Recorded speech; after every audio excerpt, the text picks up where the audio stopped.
আসলে আমাকে আপনারা চেনেন কিভাবে? যদি আমাকে দেশের ৫ জন মানুষ চিনে থাকে, তারা আমাকে কেন চেনে? আমি অভিনয় করি, আমি মডেল সেজন্যই তো, তাই না? তো যদি আমার সাথে কথা হয় তাহলে আসলে অভিনয়, মডেলিং এই কাজটা নিয়েই কথা হওয়া উচিত বলে আমি মনে করি। তার বাইরে যেগুলো হয় আমাদের অনেকে আছেন তারা তাদের ব্যক্তি জীবন নিয়ে কথা বলতে খুব পছন্দ করে। আমি যখন কাজ শুরু করেছিলাম তখন আমাদের দেশে চ্যানেল ছিল হাতে গোনা ৪-৫টা। এখন আমাদের দেশে বোধহয় চ্যানেল সংখ্যা ৪০টা। তারপর ওটিটি প্ল্যাটফর্ম।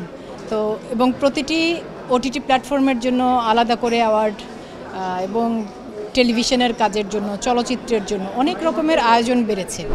হ্যাঁ, দর্শকদের তো আগ্রহ থাকবে। দর্শকদের আগ্রহ থাকাটা যেমন স্বাভাবিক, তেমনি প্রতিটি পরিচিত মুখ তিনি তার সম্পর্কে কতটুকু দর্শককে জানাবেন সেই সিদ্ধান্ত নেবার স্বাধীনতাটাও আছে। তো অনেক যারা চান তাদের সকল কিছু জানাবেন, কিন্তু আমি চাই আমাকে নিয়ে কাজ ছাড়া আর কিছু নিয়ে কথা না হোক। আমি কথা বলতে স্বচ্ছন্দ বোধ করি না। আমার কাজের ক্ষেত্রটা আমি নির্ধারণ করে নিয়েছি আজ থেকে আরও ২০ বছর আগে। মানে আমি যখন সিসিমপুরে কাজ শুরু করি সে সময় আমি সিদ্ধান্ত নিয়েছি যে আমি অভিনয় করব এবং মডেলিং করব, এবং গত ২০ বছর ধরে আমি এই দুটোর ক্ষেত্রের বাইরে আসলে কাজ করিনি। আমার কাজ অভিনয় এবং মডেলিং।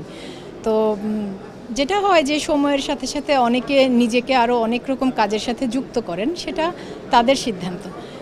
কিন্তু আমার ক্ষেত্রে আমি চাই আমি যতদিন বেঁচে আছি, সুস্থ আছি, ততদিন আসলে আমি অভিনয় এবং মডেলিং এটাই আমার কাজের ক্ষেত্র বলে আমি মনে করি। এছাড়া বাদবাকি সময় আমার পরিবার। আমার বিশ্বাসের সাথে তো আসলে অন্য সবাই মিলবে না। মানে নানা মানুষ থাকবে, নানা মানুষের নানা মত থাকবে, এবং যে যেটা বিশ্বাস করেন সেটা করবেন।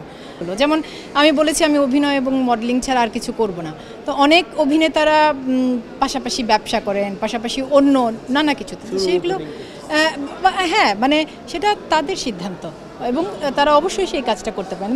মানুষে কাজের পছন্দ অপছন্দের ব্যাপার থাকবে না, ওই রকম আর কি ব্যাপারটা।